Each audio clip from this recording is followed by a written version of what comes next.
하나님 말씀은 신약성경 베드로전서 2장 1절에서 3절까지입니다.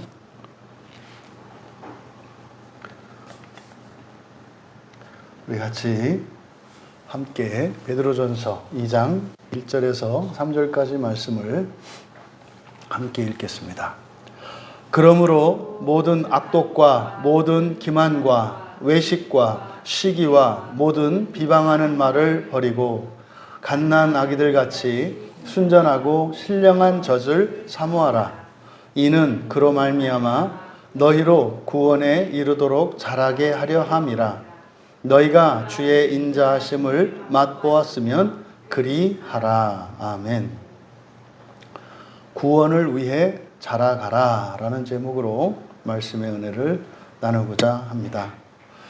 이제 우리가 말씀을 이제 살펴보기 전에 먼저 늘 잊지 말아야 할 것은 이제 앞으로 우리가 베드로전서를 쭉 읽어 나가면서 이렇게 해라 저렇게 해라 그것은 아니다 이렇게 해라 이런 이제 명령들을 계속 듣게 될 터인데, 그래서 구약에 있는 율법과 여러분들이 혼동하면 안 됩니다.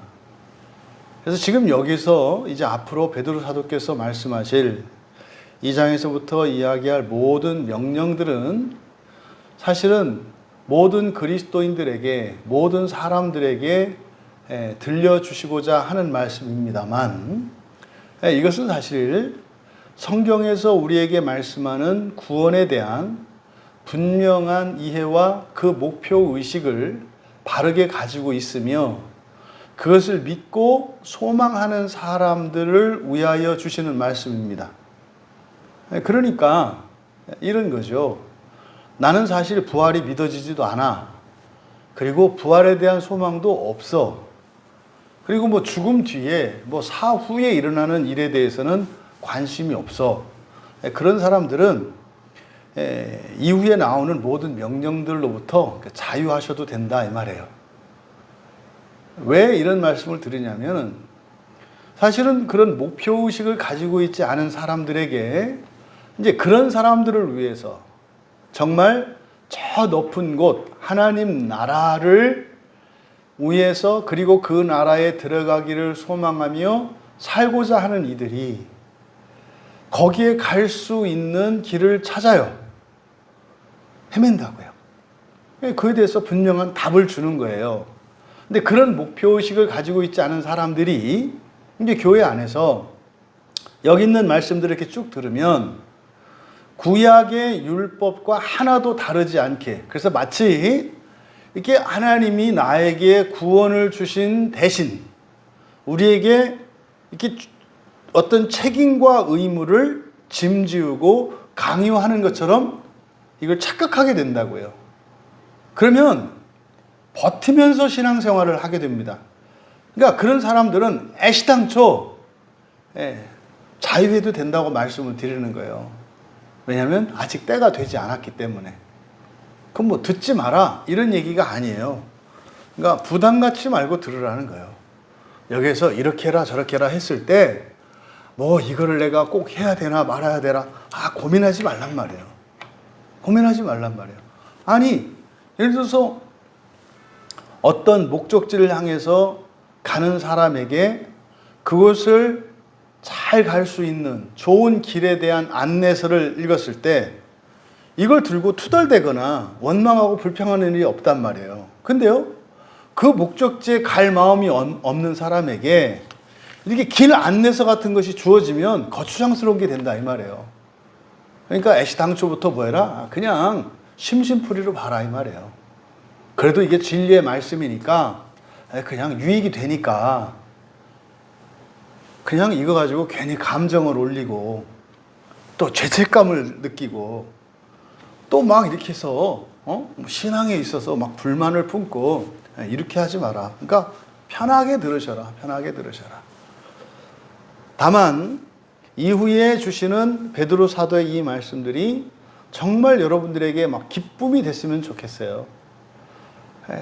어딘가에 무엇인가를 하고 싶은데 할 수 있는 기회도 제공되지 않고 할 수 있는 힘도 없고 어떻게 해야 되는지도 모르는 사람에게 답으로 제시되는 말씀이라는 거.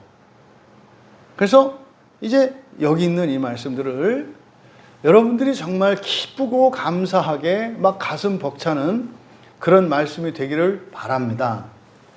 그런데 모두 다 그런 것은 아니니까 이후의 말씀들에 대해서 여러분들이 부담 갖지 마라. 하지만 뭐 이런 말씀이 있구나. 이 정도로 생각을 하면 된다. 자, 그런데 지금 1절의 시작이 2장 1절의 시작이 그러므로 이렇게 돼요. 그러니까 그러므로 그러니까 앞의 말씀과 이어지는 거잖아요. 그러니까 바로 앞에 25절의 말씀이 뭐였습니까? 복음이 뭔지, 내가 전한 그 복음이 무엇인지, 그렇죠? 그러니까 너희는 영원을 위해서 살아가는 사람이라는 것을 가르쳐 주신 후에, 그러니까 이 세상에 있는 모든 사람 중에 한 사람이 아니라 그냥 이 땅 위에서 잘 살기 위해서 골몰하는 사람들 가운데 이 세상이 아닌 영원한 나라, 하나님의 나라란 말이에요. 그 영원한 나라, 그 영원을 위해서 살아가는 사람들이 그리스도인이라는 거예요. 하지만 어떤 사람들에게는 여전히 예수를 믿고 그리스도인이 되었음에도 불구하고 여전히 이 세상 사는 것에 마음을 빼앗기고 그것밖에 다른 관심이 없는 사람들이 있어요. 그러니까 그런 사람들에게는 이 베드로 사도께서 하신 이 말씀들이 아직은 자신과는 좀 거리가 먼 말씀이다. 이렇게 말씀을 드린 거예요. 그러니까 듣기 싫다. 안 들어도 돼요.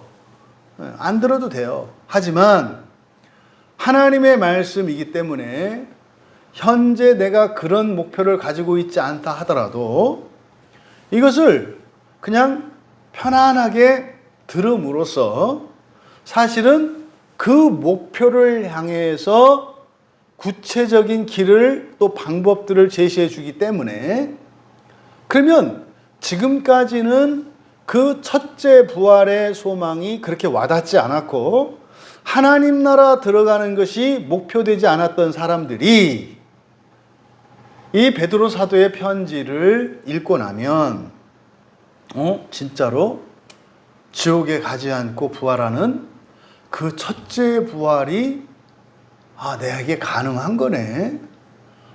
좋은 거네. 이렇게 해서 목표의식을 갖게 하는 효과가 분명 있을 것이다. 그래서 듣는 것만으로도 유익이 있다. 근데 주의사항은 뭐예요? 자기에게 하는 말도 아닌데 그거 가지고 괜히 이거 왜 이래요 저 이래요 이렇게 하지 마라 이 말이에요. 그냥 쭉 따라서 듣기만 해라. 그러면 첫째 부활의 소망을 가지게 되는데 큰 유익이 될 것이다. 그럼 여기서 지금 그러므로 이렇게 말씀하고 2절과 3절이 전체가 한 문장이에요. 그러면 전체 1절에서 3절까지는 그러므로 두 개의 동사로 압축할 수 있어요. 그러므로 버리고 사모하라 이렇게 되는 거예요. 그러므로 버리고 사모하라. 그러니까요. 그 영원을 위하여, 다시 말해서 그냥 첫째 부활이에요. 우리가 교회를 다니고요. 성경을 보고요. 기도하고요. 조금 더 힘을 내고요.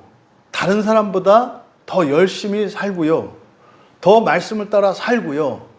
왜 이렇게 해요? 첫째 부활 때문에 그러는 거예요. 첫째 부활이 뭐예요? 우리가 인생을 살고 죽었을 때 지옥과는 상관이 없는, 그래서 죽는 즉시 낙원으로 가서 예수님의 재림의 때를 기다렸다가 예수님이 재림하실 때 부활하기 위해서 힘을 내서 사는 거예요. 아니 왜 다른 사람들보다 더 열심히 더 많이 하려고 하는가? 여러분들이 분명히 기억하셔라. 첫째 부활을 위해서 그런 거예요. 첫째 부활을 위해서. 그럼 이것은 기준은 각자마다 달라요. 각자의 수준이 다 다르기 때문에 어떤 사람은 어린아이 수준에 머물러 있는 사람에게는 그 사람에 맞는 기준이 있고, 또 청소년의 수준에 있는 사람에게는 그 사람에게 맞는 수준이 있고, 또 어른의 수준에 있는 사람은 그 사람에게 맞는 수준이 있는 거예요. 그래서 똑같이 요구하지 않는단 말이에요. 하지만 어떤 수준일지라도 열심히 많이 하는 것은 유익해요. 다만 이게 오해가 돼서 막 감정이 상하고 뭐 이것 때문에 오히려 하나님을 원망하고 신앙생활하는 것을 불평한다면 그런 사람들은 열심히 하지 않는 게 좋아요. 그 사람들은 열심히 하는 것 종말론적으로는 엄청난 유익이에요. 그러니까 싫어도 꼭 참고 한다. 그럼 나중에 후회 안 해요. 굉장히 잘했다고 생각하게 돼요. 근데 문제는 내가 기뻐하지 않으면서 그렇게 열심히 할 때는 마치 무엇인가를 태우면 재가 나오듯이 우리의 마음속에 쓴뿌리가 생겨서 이런 부작용이 생겨요. 무슨 말이냐면 열심히 잘 하면서도 그 유익을 누리며 기뻐하고 막 이렇게 감사하고 이러는 게 아니라 툴툴대면서 한단 말이에요. 차라리 그럴 바에는 좀 낮춰라. 괜찮으니까. 낮춰라. 그래서 사실은 열심히 하는 것보다 더 중요한 게 뭐예요? 기뻐하고 감사하면서 할 수 있는 거예요. 하지만 그럼 무조건 이거를 좀 덜하고 덜 열심히 하면 그렇게 되느냐? 천만에 그건 아니거든요. 기쁨과 감사라고 하는 것은 내 마음의 작용으로 인해서 생기고 안 생기는 거지, 내가 많이 하면 안 기쁜데 조금 줄이면 기쁠 것이다, 그렇지 않다는 걸 알게 돼요. 그러면 조금 하는 사람은 안 기쁜데 더 많이 하면 기쁠 거다. 그것도 아니에요. 기쁜 사람은요, 많이 해도 기쁘고 조금 해도 기쁜 거예요. 그러니까 기쁘고 감사한 것은 열심이나 그런 수고의 정도에 따라 달라지는 게 아니다 이 말이에요. 그러니까 그런 사람들은, 그게 없는 사람들은 기도의 제목으로 반드시 삼아야 돼요. 하나님, 제가 성경 읽고 설교 듣고 예배 드리고 교회 다니고 하는 이게 너무 감사할 수 있었으면 좋겠어요. 이게 너무 기쁠 수 있었으면 좋겠어요. 기도 제목으로 삼아야 돼요. 여러분들, 다른 것보다 이게 가장 우선해야 하는 기도 제목입니다. 그러니까 하나님 만나러 오는 일이 기쁘고 감사해야지. 하나님이 주시는 은혜를 받는 일이 보람되고 기쁘고 감사해야지. 그렇지 않은 상태에서 마치 노예와 같이 신앙생활하는 사람들에게 있어서 하나님이 어마어마한 은혜를 주셔. 주변 사람들은 다 알아, 그 변화를. 그런데 정작 그 은혜를 누리는 그 수혜자인 자신은 기뻐하지 않다면 이게 얼마나 속상한 일이에요. 그래서 여러분들이 그리스도인으로 살아갈 때 기쁨과 감사가 없다면 그것은 영적인 것이고, 사실은 여러분의 신앙의 문제이기 때문에 여러분이 억지로 감사하려고 뭐 이렇게 되는 것도 아니고 기도할 내용이다. 기도할 내용이다. 그러면 이제 성령께서 인도하시면서 내 분수를 알게 하세요. 나라는 인간이 어떤 인간인지, 나라고 하는 사람이 어떤 사람인지, 여러분이 당연하게 여기는 현재의 환경들, 뭐 당연하게 여기는 게 아니라 불만족스럽게 여기고, 이렇게 오히려 나는 좀 다른 사람에 비해서, 다른 사람보다 이렇게 좀 부족한 상황에 있다고 생각하는 그런 환경들, 여러분, 그거를 잃어버리고 나면 얼마나 큰 은혜가 나에게 있었는가 하는 걸 알게 돼요. 20살에 아버지가 딱 돌아가시니까 모든 게 바뀌어요. 모든 게.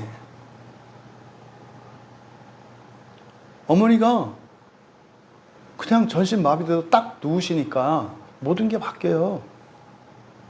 집에 있던 재산이 싹 사라지니까 모든 게 바뀌어요.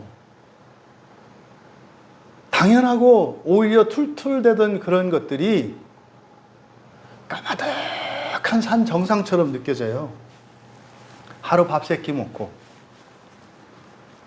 그냥 때 되면 학교 가고 때 되면 시험 공부하고 때 되면 집에 돌아와서 쉬고 이게 얼마나 큰 자원과 도움과 은혜가 있어야 가능한 건지를 알고 보면 정말로 우리가 불평하고 원망하고 그렇게 할 수 있는 게 아무것도 없다는 걸 알게 돼요. 언제? 다 잃어버리고 난 뒤에. 근데 그 전까지는요, 잃어버릴 거라는 생각 추호도 안 하죠. 응? 아니, 내가 어떻게 19살에 어머니가 전신 마비가 되고 20살에 아버지가 돌아가실 줄 어떻게 알았어요? 응? 그다음에 21살, 22살에 집이 폭삭 망할 줄 어떻게 알았어요? 그 이전까지는 다른 친구들보다도 더 잘 살았고 더 환경도 좋았는데 몇 년 사이에 완전히 이렇게 뒤집어질 줄 누가 알았어요? 여러분, 현재의 여러분은 여러분이 누릴 수 있는 최고의 것을 하나님께서 은혜로 베풀어 주신 상황이라는 것을 잊으시면 안 돼요. 무엇 하나만 바뀌어도 우리 인생은 언제든지 지금보다 10배나 더 힘들고 어려운 환경으로 바뀔 수 있다는 사실. 불안해할 필요는 없어요. 현재를 객관화할 때 그러면 더 나은 삶을 향한 여정이 시작이 돼요. 잊지 마셔라. 하나님께서는 우리들을 더 존귀하게 높이시려고 해요. 어디까지? 하나님이 이르기까지. 공간적으로는 하나님 나라까지. 근데 우리 마음속에는 그 나라가 싫어요. 싫게 느껴져요.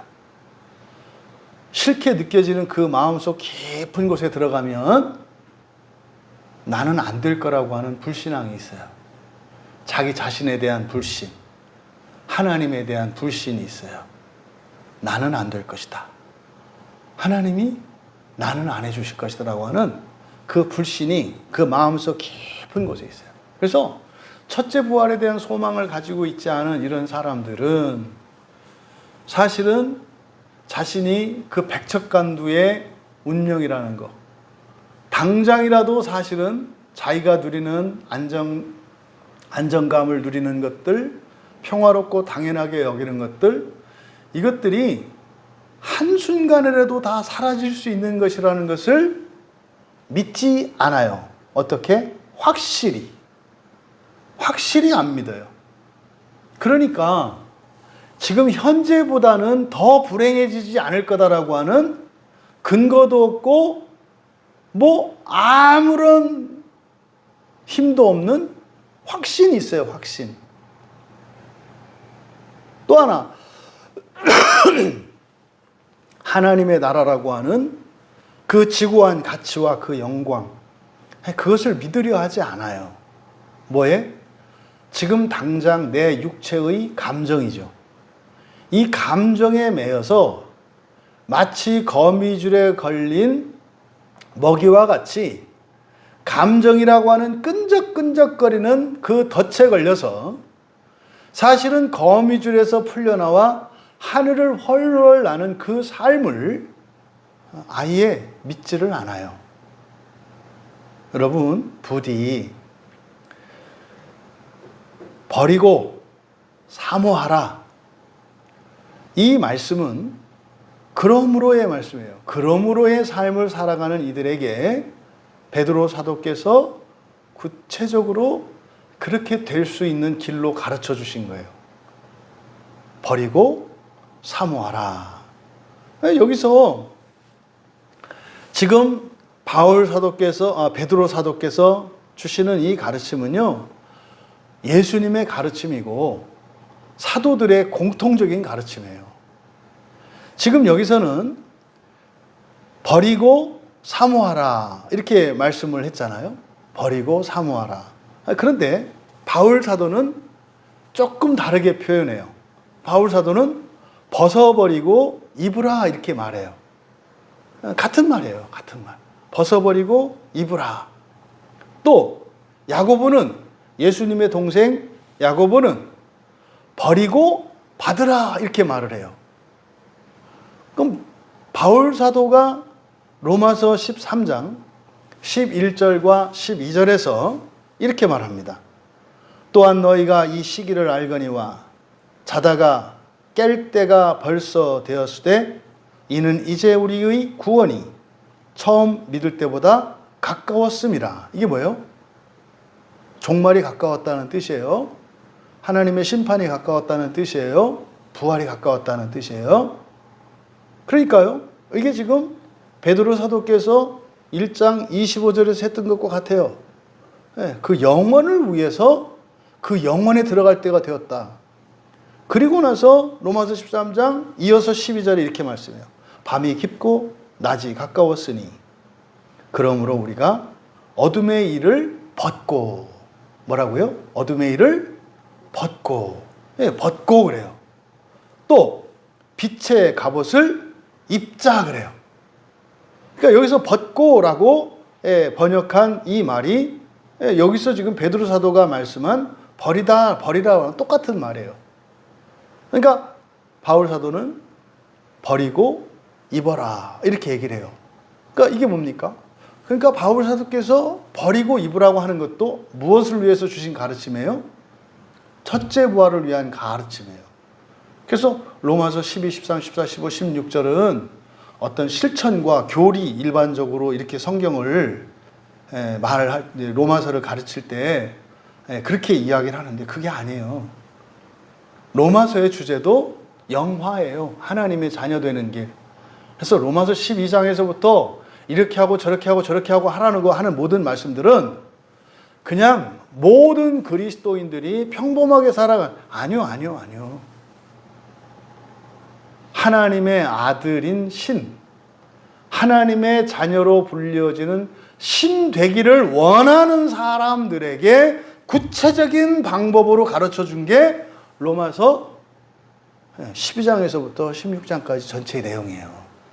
그러니까 베드로 사도는 1장에서 서론격으로 말씀하고 2장에서부터 바로, 그러니까 훨씬 더 진한 말씀이죠.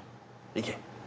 또 예수님의 동생인 야고보도 야고보서 1장 21절에서 버리고 받으라 이렇게 말하는데 그 말하기 전에 바로 앞에 20절에서, 그래서 야고보서 1장 20절과 21절을 보면 똑같아요. 20절도 사람이 성내는 것이 하나님의 의를 이루지 못하기 때문이다.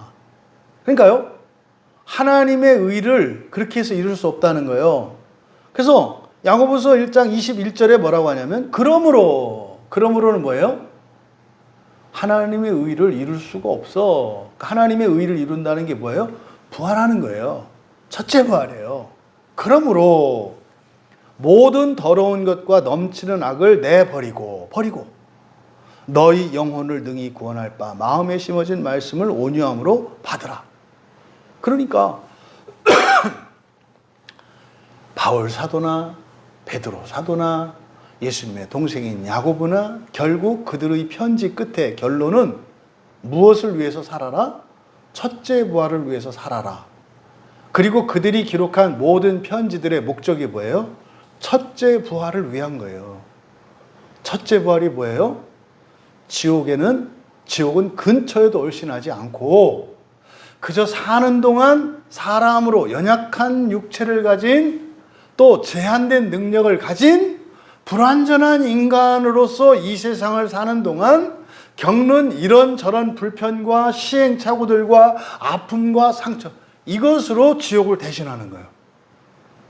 이것으로. 그걸로 끝이에요. 사는 동안 겪는 슬픔과 아픔과 이것으로 지옥을 대신하는 거예요.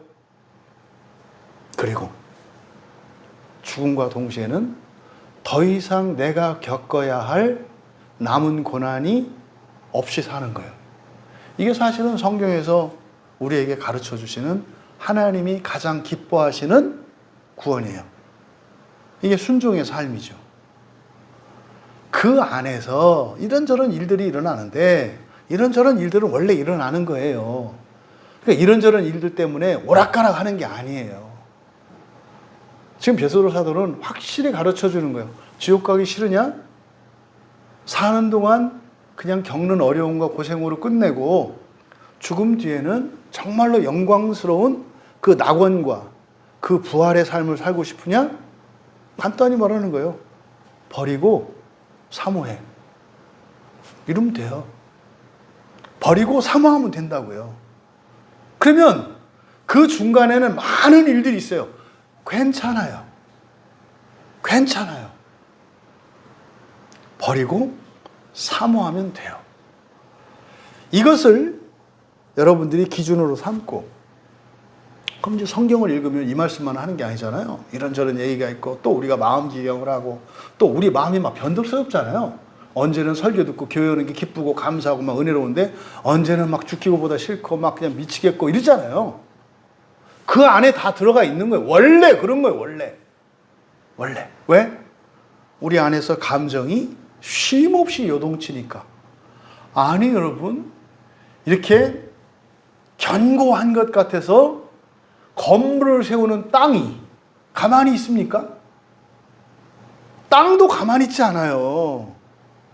땅도 멘틀이라고 하는 용암 위에서 계속 움직여요. 땅도 꿈틀꿈틀 하는 거예요. 하물며 우리 같은 인간이 꿈틀거리지 않을까? 원래가 이렇게 변덕이 콩복듯 하는 거예요. 원래가. 나도 나를 몰라요. 작은 환경만, 아니 날씨만 좀 더워져도 성질들이 바짝바짝 올라오는지 까치독사들이 되는데, 건들지 마. 오늘 불쾌지수 80이래. 이거 아주 성질내기로 작정을 했지. 그다음에 왜 청소년들 건들지 마. 나 사춘기야. 그게 뭐야? 그게 뭔데? 지만 그거 하나? 지만 14살, 15살 먹었어? 옛날부터 다 먹었어. 그 나이 안 먹은 사람 없어. 그럼 자기에게만 어떤 화학적 변화와 호르몬 변화가 일어나? 다 겪었어요, 다. 근데 뭘 이렇게 유난을 떨어? 이게 자기 거짓 감정에 속아서 그래요. 마치 뭐라도 되는 양. 이런 거라니까요. 무슨 나이, 특정한 시기, 날씨, 뭐 이런 것만 가지고도 막 요동치는 게 우린데 왜 자기를 믿어요? 그 뭐해라? 버리고 사모해라. 여기 집중해야 되는 거예요. 버리고 사모해라. 버리고 사모해라. 착하게, 잘, 완전하게. 그런 말 없잖아요. 버리고 사모하라. 이것이 핵심이에요. 왜 그래야 하는지, 그렇게 하면 뭐가 좋은지, 그리고 뭘 버리고 무엇을 사모해야 되는지 구체적으로 가르쳐주는 게 1절에서 3절까지예요. 그럼 1절에서 버려야 할 것 5가지로 제시하고 있어요. 근데 여기서 버리다라고 하는 것이 몸으로부터라고 하는 아포와 세우다라고 하는 티테미가 합쳐진 말이에요. 아포, 티테미. 그러니까 뭐예요? 이런 거죠. 내가 가지고 있던 것을 여기서 어떻게 해요? 꺼내서 떨어뜨려 놓으라는 거예요. 이렇게. 아이고. 이렇게 떨어뜨려 놓으라는 거예요. 아포, 티테미. 근데 보세요. 여기서 생각하셔야 돼요. 없애라 그랬어요? 따로 떼어놓으라 그랬어요? 의미가 완전히 달라지는 거예요. 없애라 그랬으면 어떻게 되는 거예요? 한 번 없애면 영원히 없어지는 거예요. 이거는. 근데 여기서 없애라고 한 것이 아니라 뭐라 그랬어요? 분리시키라 그랬다고요. 아포, 티테미. 네가 가지고 있는 거 너로부터 분리시켜서 따로 저만치 세워놔, 이런 뜻이에요. 저만치 세워놓으라. 옛날에는 그렇게 막 미신 이런 거 있었잖아. 그래서 눈에 다락기가 나면은 옛날에 어떻게 했냐면 다락기가 난 눈에 눈썹을 몇 개 딱 떼가지고 돌멩이 위에다 딱 올려놔. 그럼 지나가는 사람이 이걸 탁 치면 그 사람이 이거 가져간다고 생각을 했어. 그러니까 그때 돼요. 자기 눈썹을 빼서 돌멩이 위에다 올려놔. 여기 아포티템이에요. 아포티템이. 그러니까 없애라고 하신 게 아니라 따로 떼어놓으라고 했기 때문에 못할 사람이 없어요.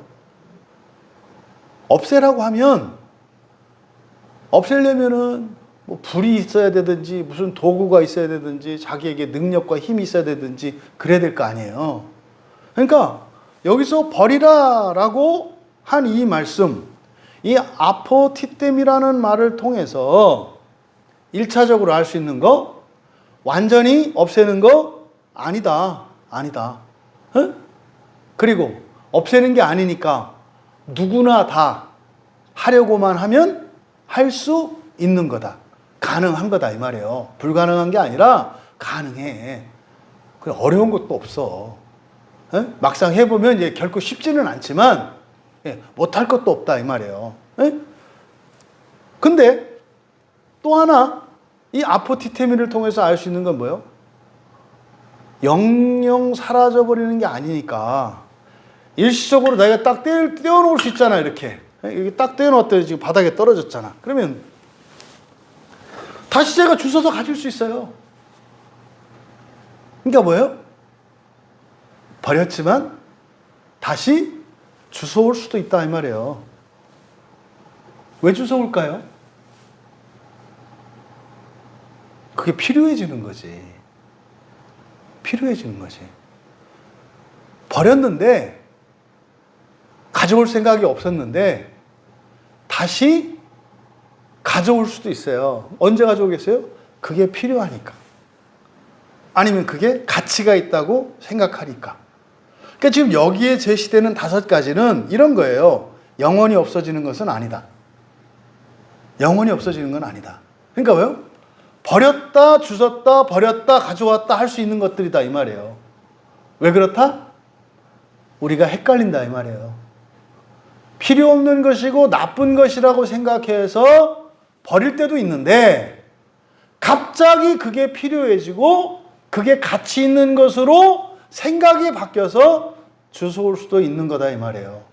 이게 아포티테미를 가지고 아포티테미라는 말에서 우리가 얻어야 되는 그런 교훈이에요. 그러니까요, 사실은 여기서 버리라고 했습니다만 버리는 일이 그 한 가지조차도 어떻게 되겠어요? 계속 일어나는 일이에요. 왜? 버렸다가 다시 가져왔다가 언제 또 이게 들어있거든. 나도 모르게. 그러면 또 버리는 거예요. 근데 어느 날 보니까 또 들어와 있어요. 또 버리는 거예요. 그러니까요, 실제적으로 여기서 버리라고 그랬을 때 착각하면 안 돼요. 한 번 이렇게 딱 버리기로 결단하고 이렇게 지금 안 한다고 그래서 그걸 또 안 하느냐? 아니라니까요. 그래서 결국은요, 첫째 부활을 목표로 살아가는 사람들의 삶이라고 하는 것이 어떤 삶이다? 버리는 삶이다. 계속해서 버리는 삶이다. 그러니까 주워오지 마라 이렇게 안 했잖아요. 그러니까 뭐 하면 돼요? 버리면 돼요. 다시 주워왔더라도 또 버리면 돼요. 또 버리면 돼요. 또 주워왔더라도 또 버리면 돼요. 그러니까 버리는 삶을 살라는 거예요. 버리는 삶. 이걸 착각하게 되면 마치 이렇게 하면 안 되는 것처럼 착각할 수 있어요. 그러면 금하죠. 이렇게 하지 말라고. 버리라고 안 하죠. 그러면 여기서 버려야 되는, 다시 말해서 우리가 평생 해야 되는 거예요. 평생. 하고 또 하고 하고 또 하고. 했나 싶은데 또 있어서 또 하고. 그러니까 이거 가지고 지치거나 실증내거나 안 된다 이러지 마라. 원래 이렇게 하면서 사는 거예요. 뭐 하는 사람이? 첫째 부활을 위해서 살아가는 사람. 그러니까 우리는 계속 버리기만 하면 돼. 근데요, 완전히 해결은 안 될 거예요. 그때 주님이 오셔서 완전하게 해결해 주실 거예요. 주님 오실 때까지 계속 버리는 삶. 그러면 그 5가지가 뭐냐? 첫 번째가 모든 악이에요. 이게 카키아거든요. 모든 악. 지금 여기 있는 말씀은 로마서 1장 29절 30절에 있는 내용들과 많이 비슷해요. 그러면 여기서 모든 악, 카키아인데 이게 로마서 1장 29절에서는 악의라고 번역되어 있어요. 악의. 여기서는 악이라고 번역했죠. 그러면 이 카키아, 베드로전서에서는 이렇게 악이라고 번역한 이 카키아라는 게 뭐냐면 본성적으로 그 성질이 악한 거예요. 성질이 나쁘고 악한 것. 그러니까 무슨 말이에요? 나한테 도움이 될 게 눈꼽만큼도 없는 것들, 이런 거예요. 예를 들어 볼까요? 여러분들이 여러분 몸을 막 더럽혀. 에? 여러분 몸에다가 막 이렇게 더러운 거를 막 묻혀. 이 더러운 거를 묻혀서 여러분들에게 유익이 있을까요, 없을까요? 완벽히 없어요. 그러니까 이런 일들을 카키아라고 해요. 해서 좋을 것이 하나도 없는 거. 이런 거 있지. 대표적으로. 아주 못된 말투나 행동이나 이런 습관 같은 거. 그건 자기한테도 힘들고 다른 사람한테도. 그러니까 그런 거 자체는 나쁜 거잖아요. 그렇죠? 이런 거는 무조건 다 버려야 되는 거예요. 무조건 다. 그러니까 내가 그런 나쁜 습관을 가짐으로써 나한테도 득이 안 되고 유익도 없고 다른 누구에 아무 유익도 없어. 그러니까 요즘 청소년들 인상 쓰는 거. 요즘 애들은 보면 겁나서 눈을 피해야 돼요.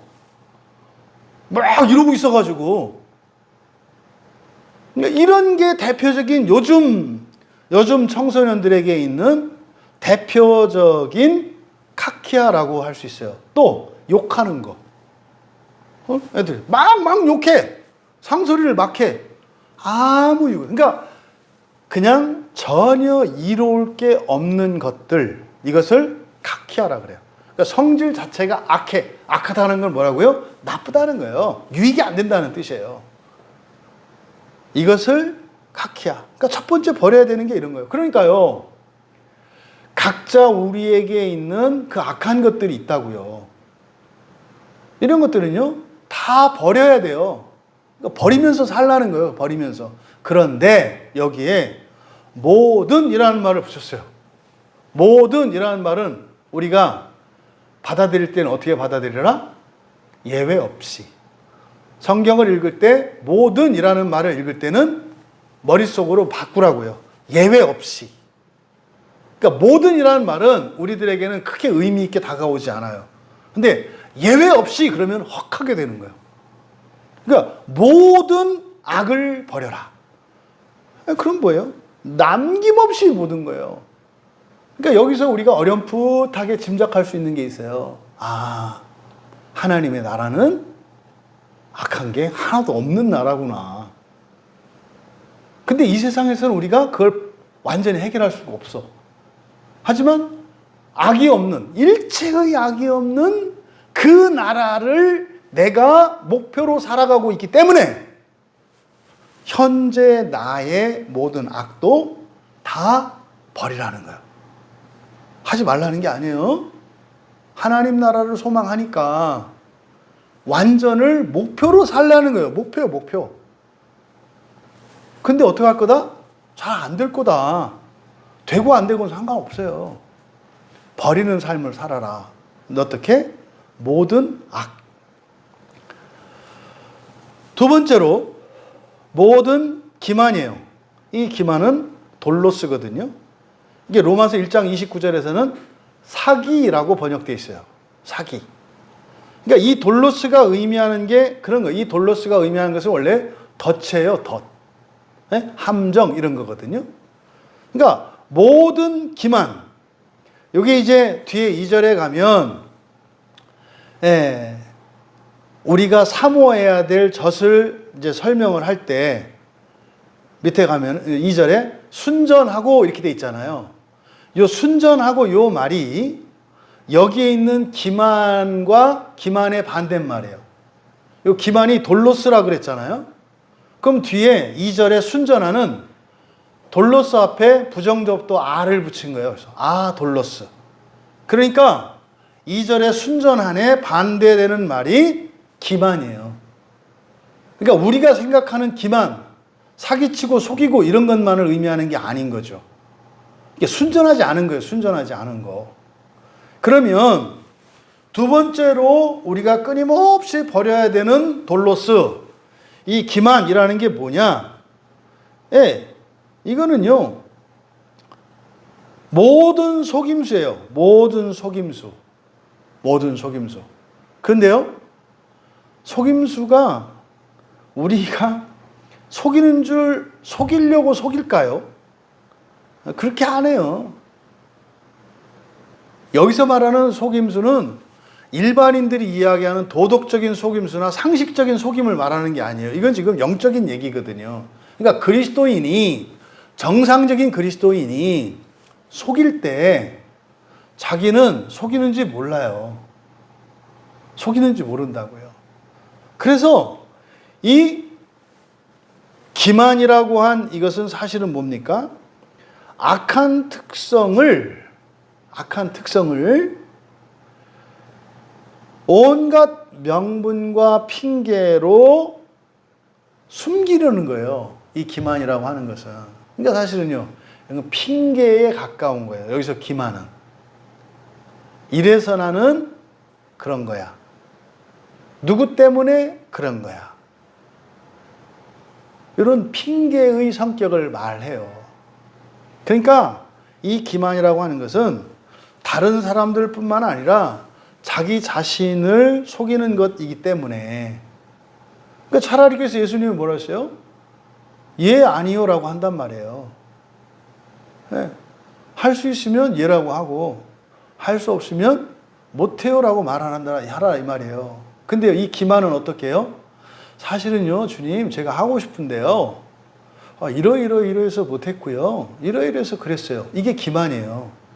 그러니까 이 기만이라고 하는 것은 핑계를 말하는 거예요. 핑계를 대고 명분 구실을 대는 거. 요게 기만이에요. 모든 기만. 그러니까요, 모든 기만을 버려라. 이것은 말입니다, 하나님 앞에서 대는 핑계예요. 핑계. 자기 자신에게 대는 핑계예요. 다른 사람들에게 대는 핑계예요. 나는 그렇게 할 수 없는 사람입니다 라고 인정하지 않게 되는 이유예요. 이게 기만, 돌로스예요.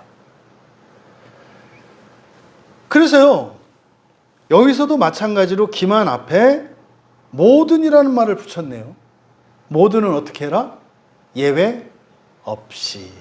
예외 없이. 그러니까요, 완전한 기만 이런 건 없어요. 섞여 있지.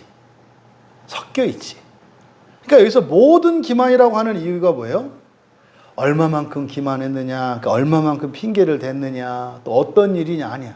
이거는 의미 없다 이 말이에요. 일체 그것이 다 없어져야 된다. 다 마지막 하나까지 다 버려라.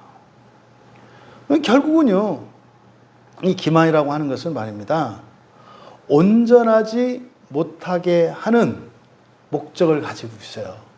그러니까요, 이 기만은 사람으로 하여금 어떤 그 결과를 만들어내냐면 완벽한 사람이 되려고 하지 않는 이유를 만들어내요. 그러니까요, 허점을 만들어내고 불완전한 것을 만족하게 하고 하는 것들이 다 기만이에요. 나는 원래 이거 못해.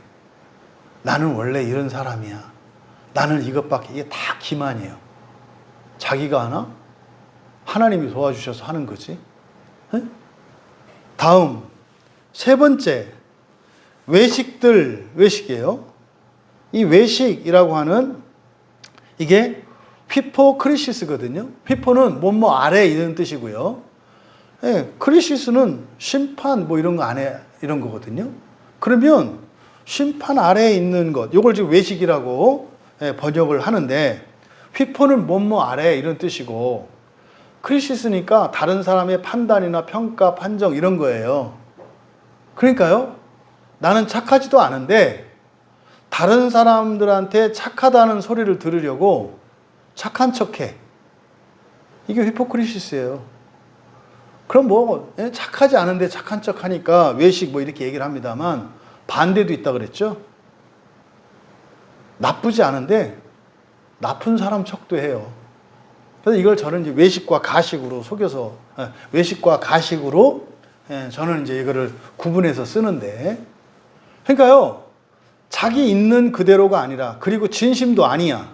그런데 다른 사람들의 판단이나 평가, 이것을 위해서 연기하는 거지. 더 잘하는 척 하거나 더 못하는 척 하는 거죠. 이게 히포크리시스 외식이에요. 그러니까요, 예수님 당시에 바리새인들더러 외식하는 자라 그래요. 그게 뭐예요? 뭐 길거리에서 막 기도해요. 그 사람은 기도하는 게 아니라 사실은 뭐를 위해서 기도했다는 거예요? 기도하는 사람으로 인정받기 위해서, 기도하는 사람으로 사람들에게 보이고 싶어서 기도했다는 거예요. 외식하는 자들아, 이렇게. 또 막 예배를 드려요. 외식하는 자들아, 그래요. 그건 뭐예요? 마치 내가 외식하는 자인 것처럼, 아니죠. 예배자인 것처럼 보이려고 예배를 한다는 거죠. 조심할 것은, 아, 그래요? 내가 그럼 예배 드리고 싶지 않고 그러니까 교회 나오지 말란 얘기요? 그 얘기가 아니에요. 그 얘기가 아니에요. 예배 나오는 거는 당신이 선택할 문제가 아니야. 뭐라? 의식하지 마라. 사람들을 의식하지 마라. 근데요, 현실 세계 속에서는 이게 거의 불가능에 가깝죠. 왜요? 바로 다른 사람이 댓글 들어오거든요. 아, 예배 좀 똑바로 드리세요. 내가 예배 방해받거든요. 이렇게 오거든. 그러니까 어떻게 해요? 외식할 수밖에 없어요. 그러니까 외식하는 게 잘하는 것처럼 인정하잖아요, 사람들은. 그게 지금 달라요, 우리 생각과. 무슨 말씀이에요?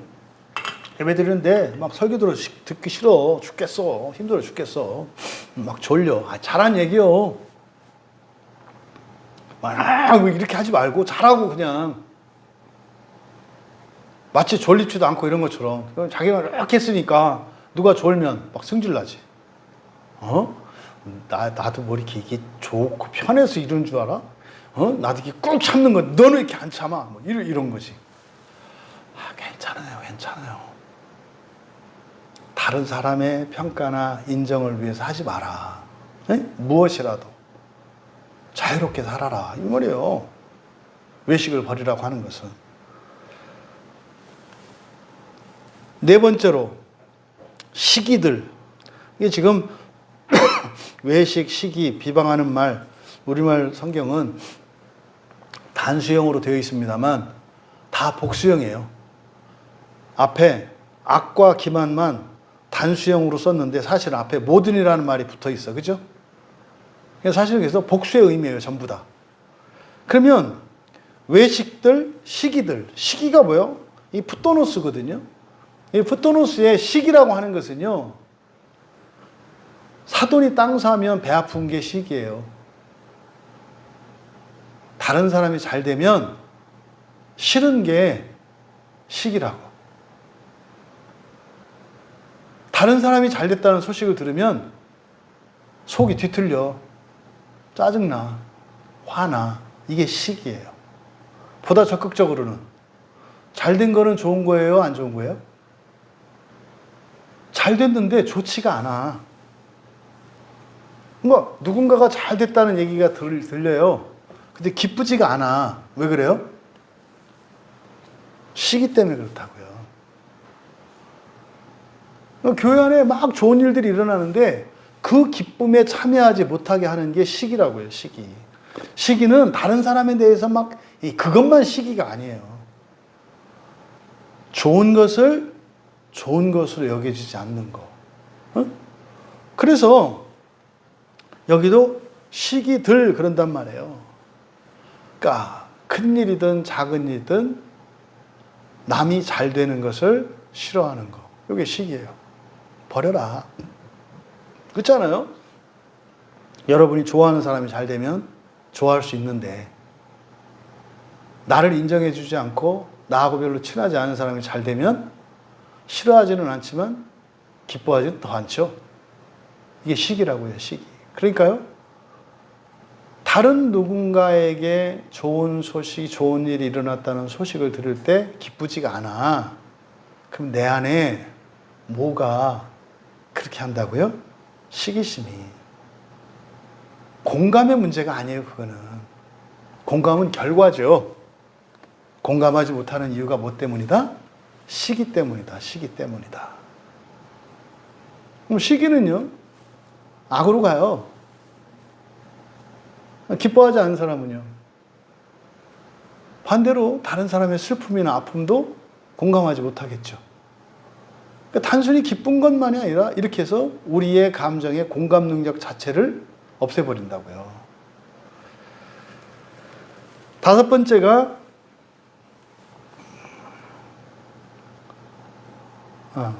아까 기만, 이 돌로스는 로마서 1장 29절에서는 사기라고 번역되어 있어요. 사기.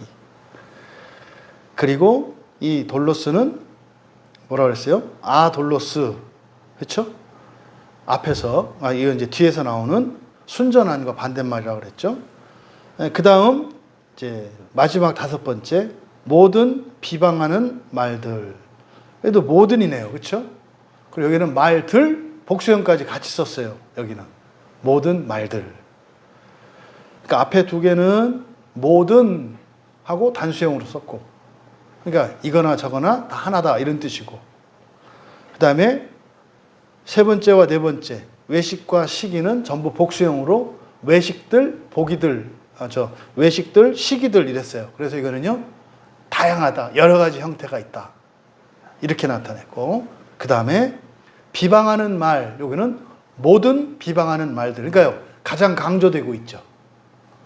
모든이라는 말도 썼고, 복수형도 썼으니까. 모든 비방하는 말들.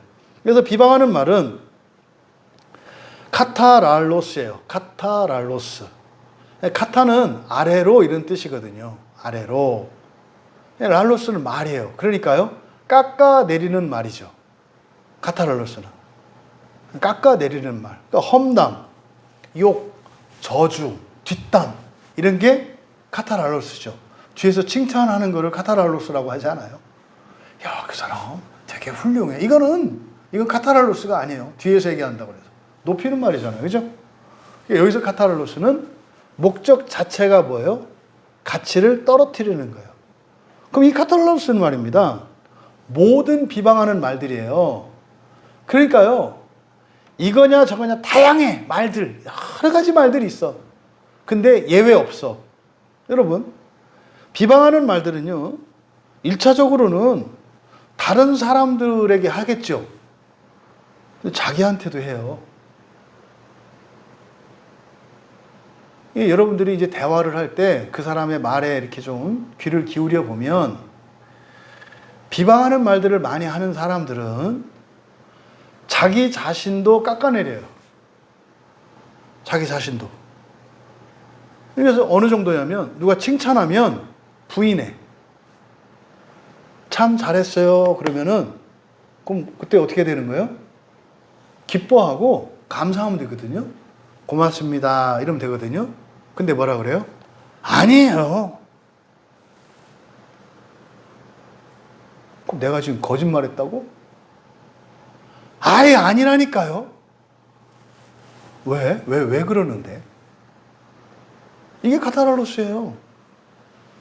그러니까 다른 사람들한테만 그렇게 하는 게 아니라 똑같은 칼을 쓰기 때문에 자기 자신에게도 그렇게 한다고. 그래서요, 다른 사람이 아무리 인정해줘도 안 믿어요. 안 받아들여요. 그러면요, 주변에 있는 사람 어떻게 할까요? 굉장히 교만한 사람으로 보이겠죠. 왜? 내가 인정해주고 칭찬해주는데 받아들이질 않아. 그러니까 나를 우습게 하는 거잖아요. 그러면 뭐 그렇게 진짜로 잘나고 당당하고 이렇게 자만심으로 꽉 차 있으면 상관이 없어. 근데 그 사람 안에 들어가면 뭐가 있어요? 지독한 열등감이 들어가 있어요.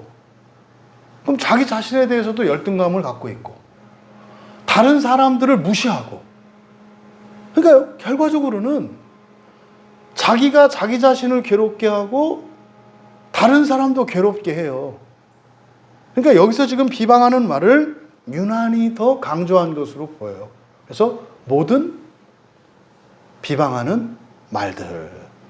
여러분, 어떤 경우에도 이렇게 깎아내리는, 가치를 깎아내리는 이런 일들은 일체로 하지 말라는 거예요.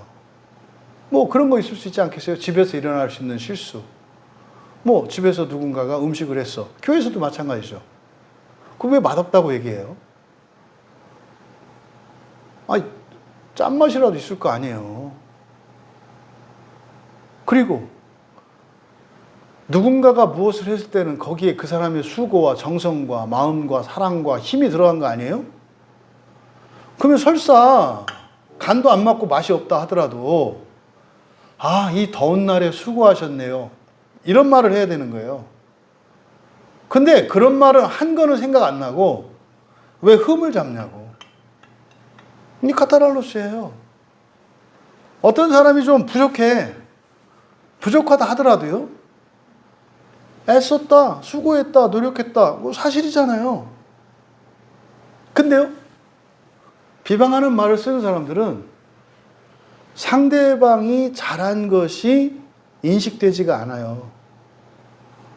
그래서 뭐요? 이 비방하는 말을 하는 사람들이 이게 상대방의 실수를 기다려요. 근데 어떤 실수나 이런 게 있으면 바로 지적하죠. 그래서 이 비방하는 말이 지적질하는 사람들이에요. 상대방의 실수도 아닌데도 지적한다고요. 뭐하고? 자기하고 생각이 안 맞다고. 그렇게 간섭할 일이 아니에요. 그래서 이 모든 비방하는 말들, 여기서 5가지는 뭐라 그랬습니까? 평생 버려야 되는 거라고요. 평생 버려야 되는 거라고요. 그러니까 나는 뭐 그런 거 없어. 이렇게 할 수 있는 사람이 없다고요.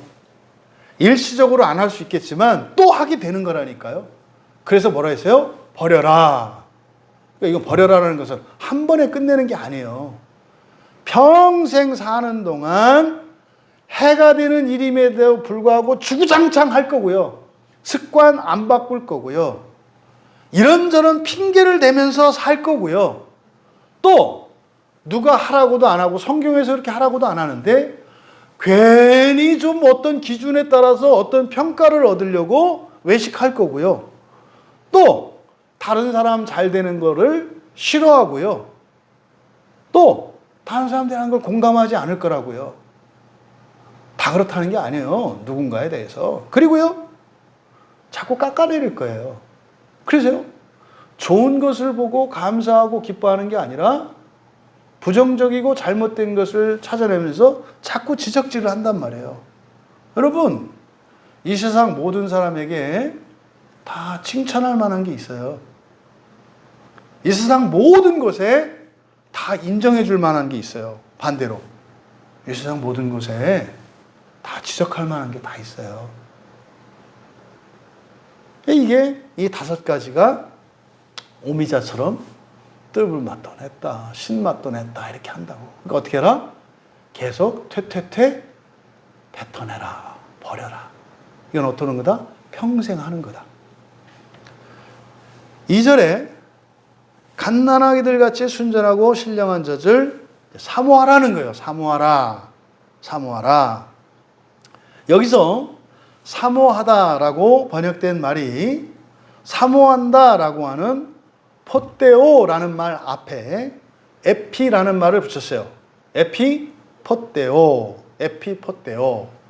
그러니까 항상 에피가 붙는 것은 특정한 것, 구체적인 이유를 가리킨다 그랬잖아요.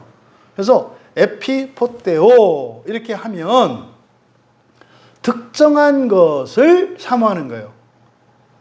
특정한 것을 사모하는 거예요. 이게 에피파테오예요. 그래서 이거를 간절히 사모하다. 뭐 이렇게 번역할 수 있겠죠. 그래서 간절이라는 게 그게 뭐겠어요? 오직 그것만 이런 뜻이에요. 에피파테오. 그러니까 사모해라. 그것만을 사모해라. 성경에서 이 에피파테오는요. 하나님이 주시는 은혜와 관련돼서 사용하는 말이에요. 이 에피파테오는. 로마서 1장 11절에서 바울 사도가 한 번도 직접 만나본 적이 없는 로마에 있는 그리스도인들을 애타게 사모해요. 그런데 로마서 1장 11절에서 그들을 그렇게 보고 싶어 하는 거, 그렇게 보고 싶어 하는 이유를 뭐라 그러면 영적인 은사를 나누어 주어서 견고케 하기 위해 그래요. 그러니까요, 그 사람들을 보고 싶은 게 그 사람들에 대한 그리움이 아니라 사실은 뭐예요? 이 영적인 은사를 나누어 줘서 이 사람들을 온전하게 해주니까, 이 은혜를 나누어 주면 그 사람들이 어떻게 되니까? 온전해지니까. 그래서 바울 사도가 로마 교회 그리스도인들을 애타게 사모했다 그래요. 또 고린도 후서 5장 2절에서는 이 땅을 사는 동안 탄식을 하면서 산대요. 이 땅을 탄식하면서 살아. 그런데 그러면서도 하늘로부터 오는 처소를 덧입기를 간절히 사모했대요. 그러니까 이 세상에서 탄식하면서 사는데 이것이 이 사람을 무너뜨리지 못해. 왜? 하나님 나라에 대한 사모하는 마음이 있기 때문에. 또 고린도 후서 9장 14절에서 바울 사도가 간절히 사모하는 이것은, 너희를 내가 사모하는 것은 하늘로부터 너희들에게 부어지는 그 하나님의 은혜로 인해서 사모한다 그래요. 그래서 이 에피파테오라고 하는 것은 기독교 신앙 안에서 그리고 하나님의 은혜와 관련돼서 사용하는 말이에요. 그래서 데살로니가 3장 6절에 보면은요, 성도들은 서로 보기를 간절히 사모한다 그래요. 그러니까 성도들이 보고 싶어 하는 이유가 뭐예요? 뭐 때문이라고요? 은혜 때문이라고요. 인간적으로 만나는 이게 아니라 우리가 함께 만날 때 부어지는 어떤 은혜가 있어. 주일 예배를 우리가 사모하는 중요한 이유가 뭐예요? 주일 예배 때 부어지는 은혜 때문에 그러는 거예요. 그래서 은혜와 관련해서 은혜가 원인이 되어서 사모하는 것, 그것을 에피파테오라고 한다. 그러니까 여기서 신령한 젖을 사모해라 그랬잖아요. 그렇죠? 그러니까 여기서 사모하라고 하는 것은, 그러니까 오직 무엇만 사모해라? 순수하고 신령한 젖만을 사모해라. 이런 의미가 에피파테오 안에 들어가 있는 거예요. 그리고 이건 뭐라는 거예요? 하나님의 은혜라는 거예요. 하나님의 은혜. 그러면 갓난아기들 같이 사모해라 그랬잖아요. 갓난아기들 같이 사모해라. 여러분, 여기서 갓난아기라고 되어 있는데, 갓난이라고 하는 이 말은 브레포스라는 말인데, 이 브레포스는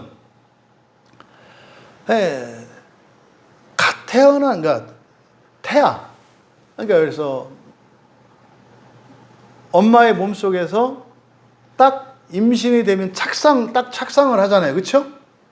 요게 태아의 상태. 그러니까 뱃속에 착상된 상태. 여기에 요게 브레포스예요. 요 아기라고 하는 이 말이, 여기서 말하는 아기가 브레포스라고 하는 헬라어인데, 이 브레포스는 태어난 아기를 가리키기도 하고 뱃속에 임신이 대한 태아를 말하기도 해요. 그래서 태아도 브레포스고, 응애하고 탯줄을 자르고 태어난 신생아도 브레포스예요. 그런데 갓난 그랬잖아요. 갓난, 지금 막 생긴 이런 뜻이죠. 갓난이라고 하는 말은 아르티라는 말과 게네토스가 합쳐진 말이거든요. 아르티는 지금 막 이런 뜻이에요. 지금 막 헐레벌떡해서 딱 들어왔어. 근데 바로 뒤에 누가 따라왔어. 너 언제 왔어? 지금 막 왔어. 바로 직전을 의미하는 거잖아요. 이게 아르티예요. 게네토스, 생긴 이런 뜻이죠. 그러니까 지금 막 생긴. 그러면 갓난아기들이라고 하는 이 말이 의미하는 거는 문자적으로는 지금 막 뱃속에 임신이 된 태아 또는 지금 막 태어난 그 신생아, 이게 바로 갓난아기예요. 그러면 왜 이렇게 이야기했는가? 왜 갓난아기들 같이라고 했는가? 두 가지 의미가 있어요. 새로 태어났다는 의미, 새로 태어났다는 의미. 두 번째로는 취약하다는 의미죠. 그래서 갓난아기의 상태는요, 절대적으로 의존적인 존재죠. 절대적으로 의존적이잖아요. 매우 취약해요. 죽기 쉽고요. 살아남기가 어려운 상태예요. 갓난아기 상태는. 하지만 새로운 존재라는 거. 갓난아기 같이 사모하라 라고 하는 것에는 이 두 가지 의미가 다 들어가 있다. 그러니까 지금 그러므로 속에 있는 게 뭐라고 했어요? 네. 그 영혼을 위해서 살아가는 것이 그리스도인이니까 내가 정녕 첫째 부활을 위해서 살기로 했다면 지금까지 살아온 것과는 단절하고 새로운 인생으로 살아가야 할 것을 나타내요. 갓난아기라는 말을 통해서. 그런데 그러함에도 너는 어떤 상태다? 절대적으로 취약한 의존적 존재라는 것. 이거를 이제 일반적으로 죄인이라고 한단 말이에요. 그러면 갓난아기들이 사모하는 것이라는 게 뭐겠어요? 새로운 목표를 위해서 살아가는 것이겠고, 그죠? 새로운 목표를 위해서 살아가야 된다고. 인생의 문제를 해결하기 위해서 이런 거 말고 첫째 부활이라고 하는 새로운 목표를 가져야 한다고요. 두 번째로요, 절대적으로 의존적이라는 거. 그러니까 뭐요? 나의 의견이나 의사가 개입될 여지가 있어요, 없어요? 없어요. 왜 오늘날 신자들이 지옥을 면하기가 어려울까요? 자기 주관을 갖고 있기 때문이에요. 주관을 갖고 있다는 것은 생각하지 말라는 게 아니에요. 그죠? 성경 말씀을 절대적으로 진리라고 믿고 그게 진리라고 이해가 안 되니까 진리가 참으로 진리인 것을 깨닫기 위해서 생각을 해야 되는 거예요.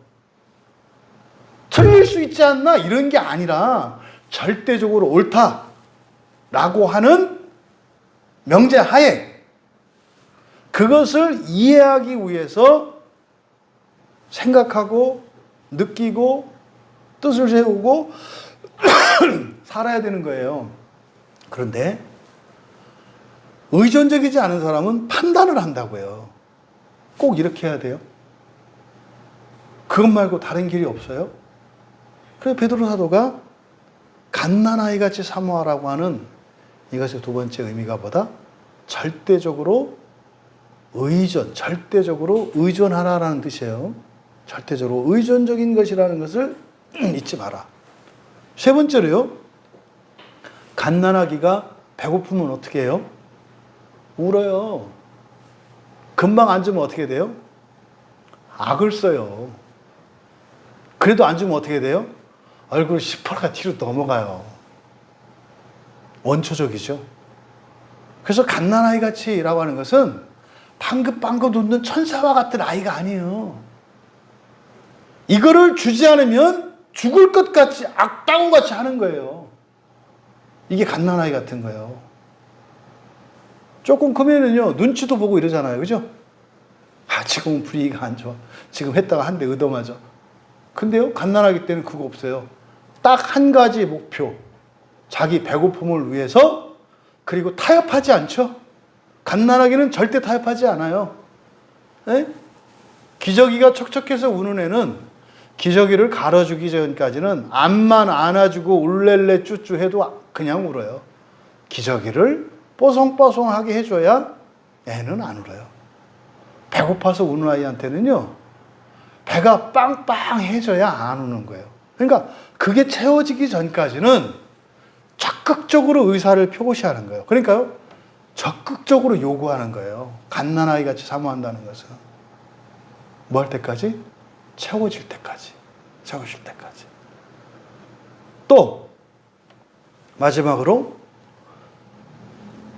그것 주면 어떻게 해요? 갓난아기들은 금세 시퍼렇게 넘어갔던 애가 배 딱 채워주면 어떻게 돼요? 천사가 돼서 빵긋빵긋해요. 그러니까 뭐예요? 만족할 줄 아는 거예요.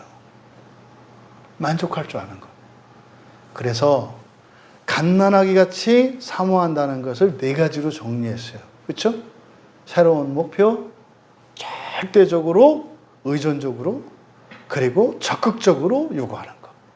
그리고 만족할 줄 아는 거예요. 물론 조금 있으면 또 울 거야. 근데요, 맨날 울기만 하지 않아요. 반드시 채워지고 또 배고파져요.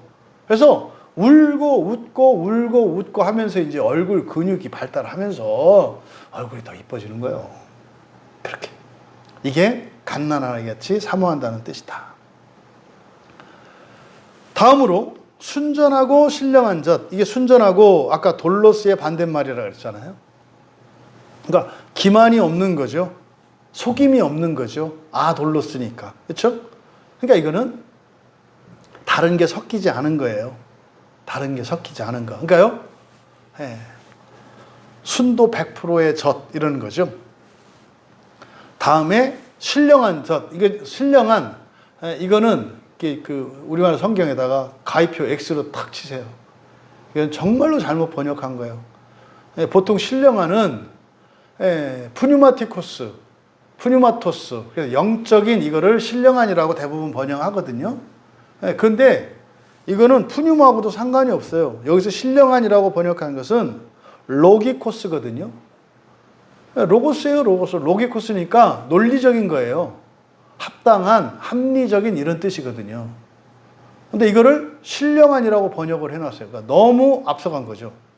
그러니까 이거는 그냥 신령한이 로기코스예요. 그래서 합당한, 합리적인 이런 뜻입니다. 그러니까 여기서 물론 합리할 때 이 이치는 사람의 이치이겠어요? 하나님의 이치이겠어요? 하나님의 이치겠죠. 왜? 이거는 하나님의 나라를 목표로 해서 살아가는 거니까 이 젖은 사람을 위한 젖이 아니에요. 누구를 위한 젖이에요? 하나님의 자녀를 위한 젖이에요. 그러니까 이거는요, 로얄 젤이라고요. 로얄 젤이. 근데 이걸 로기코스라고 써놨으니까 이거를 좀 이렇게 이해하기가 어렵지. 그래서 그냥 신령한이라고 바꿔버린 거예요. 근데 이걸 로기코스라고 번역을 그대로 합당한 또는 합당한 젖 이렇게 되는 거예요. 그런데 그때 합당하다라고 하는 것은 사람으로서 합당한 게 아니라 새로운 목표, 하나님의 자녀로서 합당한 걸 말해요. 이거를 이제 로마서에서는 이걸 무슨 의라고 그래요? 하나님의 의라고 하죠. 하나님의 의. 그거를 로기코스라고 한 거예요. 그 다음에 젖, 이 가라, 이거는 가장 소화하기 쉬운 음식이죠. 가장 소화하기 쉬운 음식.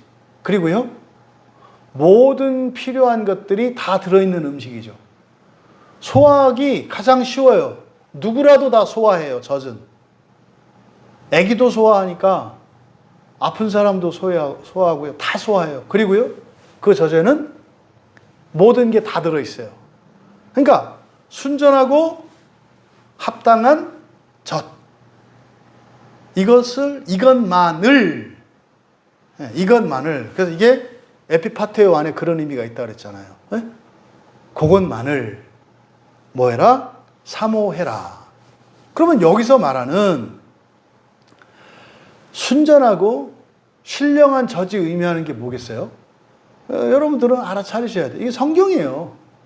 이때는 아직 성경이 온전히 있지가 않아요. 우리가 말하는 성경은 1호부터 한 300년, 400년, 거의 300년 지나야 우리가 가지고 있는 이 성경이 생겨요. 이때는 두루마리나 이런 형태로 있잖아요. 그래서 여기서 말하는 순전하고 신령한 젖이라고 하는 것은 당시에 여러 가지 두루마리의 형태로 막 돌아다녀요. 하나님의 말씀이. 진짜도 있고 가짜도 있다 이 말이에요. 그래서 여기서 말하는 순전하고 신령한 젖이라고 번역되어 놓은, 그러니까요, 순전하고 합당한 젖, 이건 뭐겠어요? 가짜 문서가 아니라 진짜 하나님 말씀을 뜻하는 거예요. 그러니까 이 말씀을 하는 의도는 뭐예요? 당시에 거짓 선지자들이 많았고 가짜 문서들이 많이 돌아다녔어요. 그러니까요, 오늘날 용어로 하면 바른 말씀 이렇게 되겠죠. 순전하고 신령한 젖은 바른 말씀을 의미하는 거예요. 바른 말씀. 이게 바른 말씀만을 원해라. 그 다음, 그로 말미암아, 여기서 그는 뭐겠어요? 그로 말미암아 할 때 그는 바로 순전하고 신령한 젖, 그러니까 바른 말씀이겠죠. 바른 말씀이겠죠. 이게 그예요. 그. 그러니까 바른 말씀으로 말미암아가 아니라 그냥 의로. 바른 말씀으로. 바른 말씀으로. 너희가 어떻게 구원에 이르도록 자라게 하려 함이라. 그대로 직역하면 그것으로 구원을 위해 성장하게 될 것이다. 그것으로 구원을 위해 성장하게 될 것이다. 여기서 얻을 수 있는 첫 번째 교훈. 구원을 위해서 이 세상을 살아가는 성도들은 뭐 해야 된다? 계속 성장해야 된다는 것을 알 수 있어요. 그러니까요, 지옥에 들어가지 않고요, 첫째 부활에 들어가는 사람들의 표시는 뭐예요? 성장이에요, 성장. 변화죠. 계속 변화가 일어나야 돼요. 어느 수준에 이르는 게 중요한 게 아니고요, 성장해 가는 게 중요해요. 어떤 사람에게? 지옥에 들어가지 않고 첫째 부활에 들어가려고 하는 사람에게는 성장이 핵심이라고요. 제가 목사인데 성장하지 않아요. 저는 보나마나 지옥 갔다 가야 돼요, 그러면. 멈추면 지옥 갔다 가야 되는 거예요. 그 상태에서 죽으면 반드시 지옥에 가요. 누구도 예외가 아니에요. 그러니까 여기서 이 성장이라고 하는 이걸 바울 사도는 변화라고 얘기해요. 변화라고. 지성에 이르기까지 변화를 받아. 우리의 마음이 변화돼야 된다. 근데 지금 베드로 사도는 이걸 성장이라고 해요. 여기서 성장하다, 아옥사노, 그러니까 계속 커지는 거예요. 이렇게 커지는 거, 질적으로, 양적으로, 분량적으로 자라는 거. 그러면요, 여러분들이 성장한다는 것은 뭐겠어요? 믿음도 자라고요, 소망도 자라고요, 사랑도 자라요. 여러분의 인격도 자라고요, 여러분의 모든 게 자라는 거예요. 그대로 있어요. 그거는요, 그대로 있는 것을 문제로 삼지 않고 그것을 변화시키지 않으려고 해. 그것 때문에 지옥 가서 변화시키셔야 돼요. 그러니까요, 진행형이 중요하다니까요. 성장이 중요하다니까요. 그러니까요, 누가 누구를 우리가 판단할 필요도 없고 판단할 수도 없어요.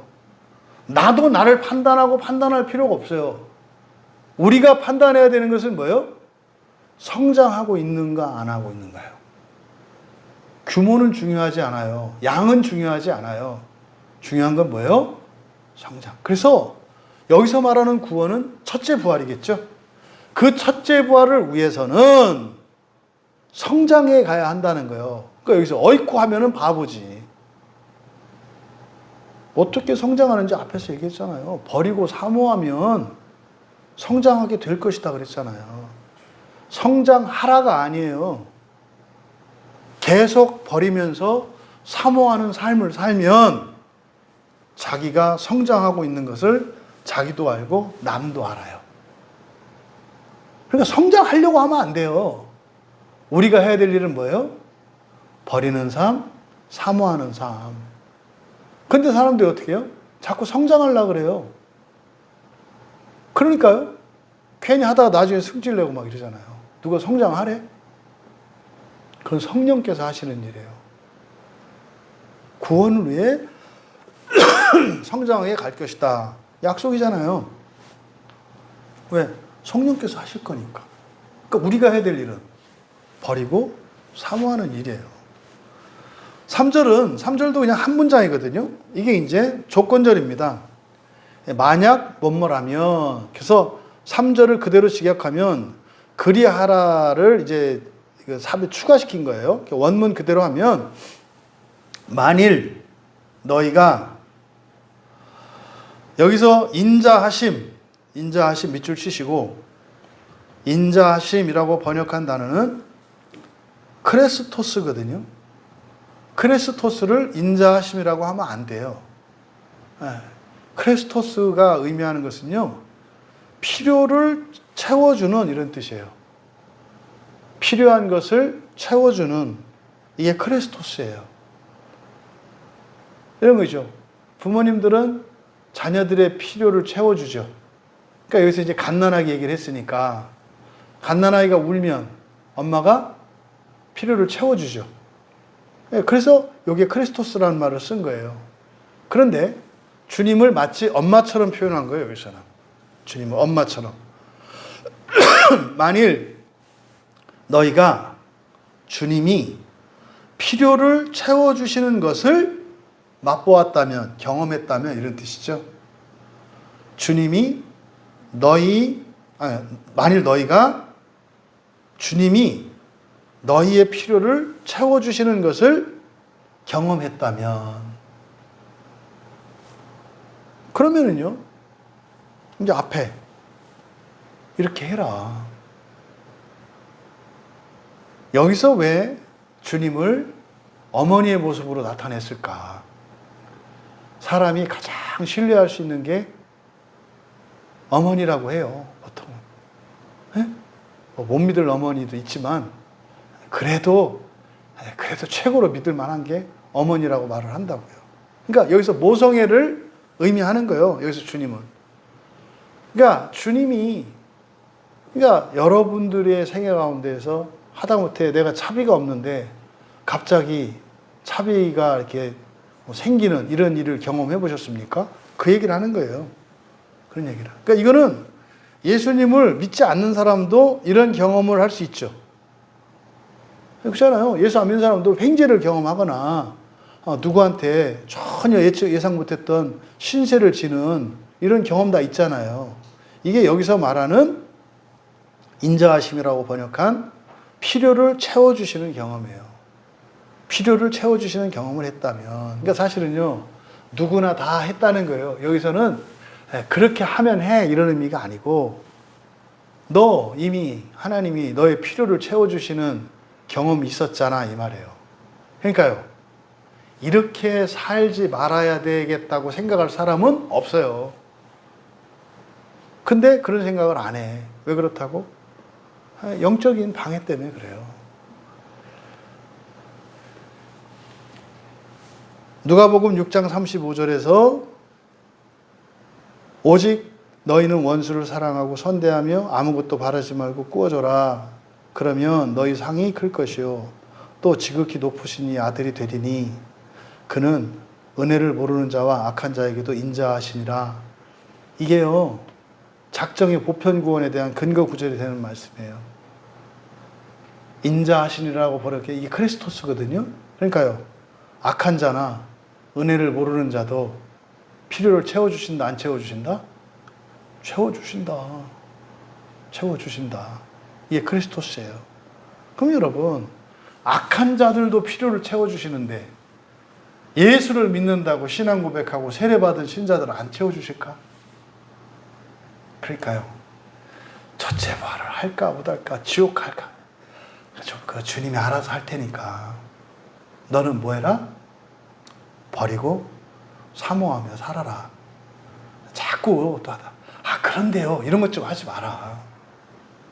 그냥 버리면서 사모하면서 살아라. 거기에 집중해라. 그렇고 살면 돼. 나머지는 지옥 안 가게 하고 첫째 부활에 참여하고 내가 알아서 할게. 그래서 이 조건문을 맨 뒤로 뺀 거예요.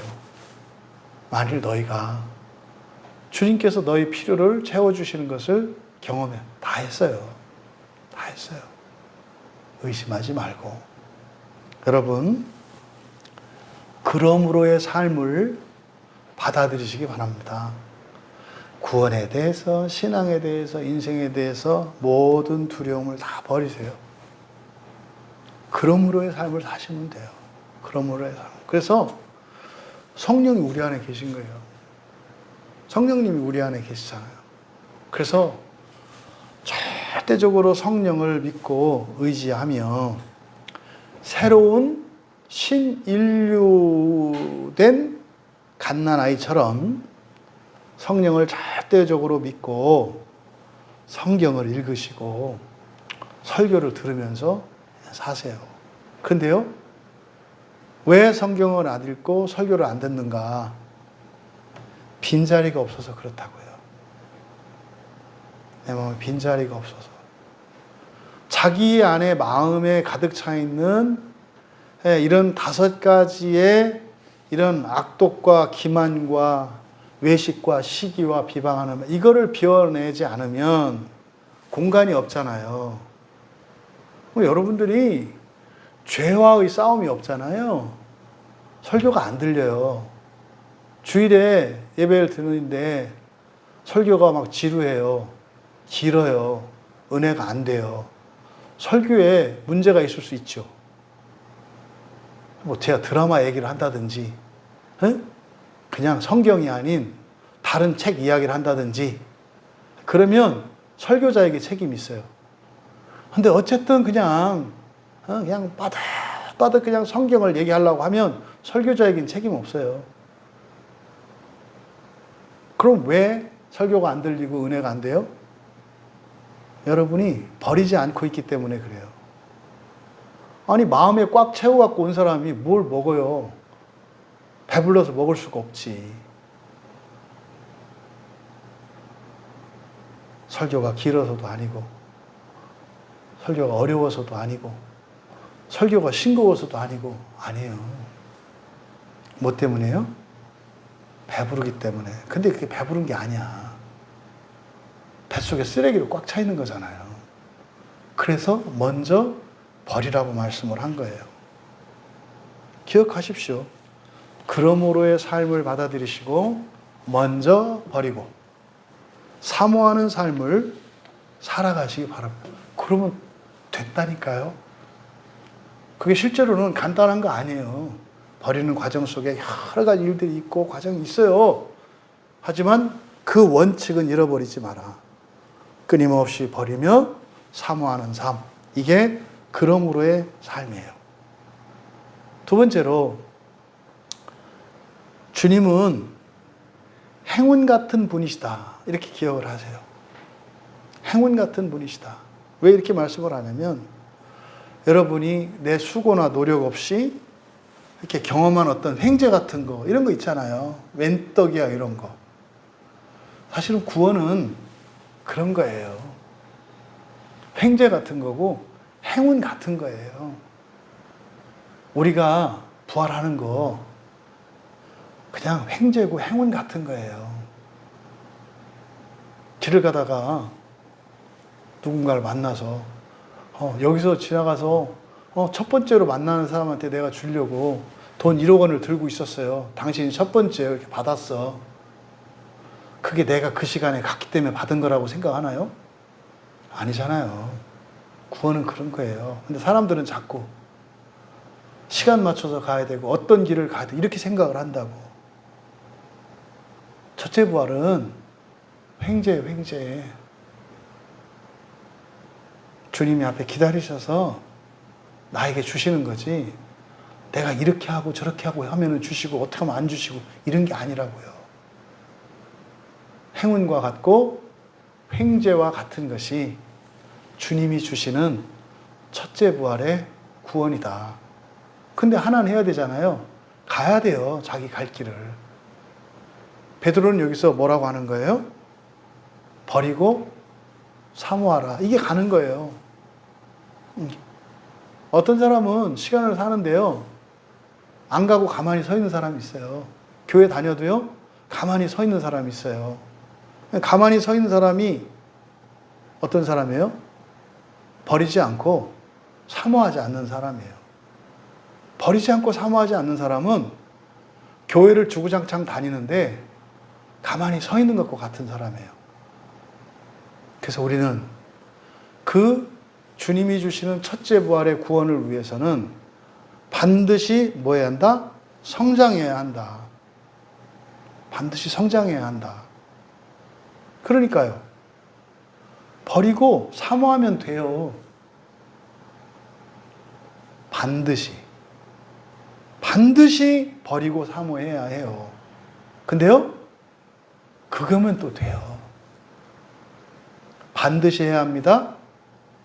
그것이면 충분합니다. 어려워요? 그 길은 쉽지 않아요. 버리고 사모하면서 사는 삶이 결코 만만하거나 쉽지 않다고요. 근데요, 반드시 해야 되는 거고, 그거면 된다니까요. 그리고요, 할 수 있는 거라니까요. 여기서 말하는 구원은 첫째 부활의 구원입니다. 그 구원을 위해 끊임없이 자라가는 여러분 되시기 바랍니다. 조심할 것은 잘하려고 하지 마라. 성령께서 여러분을 성장시키시게 해라. 우리가 해야 될 일은 뭐다? 버리고 사모하는 것이다.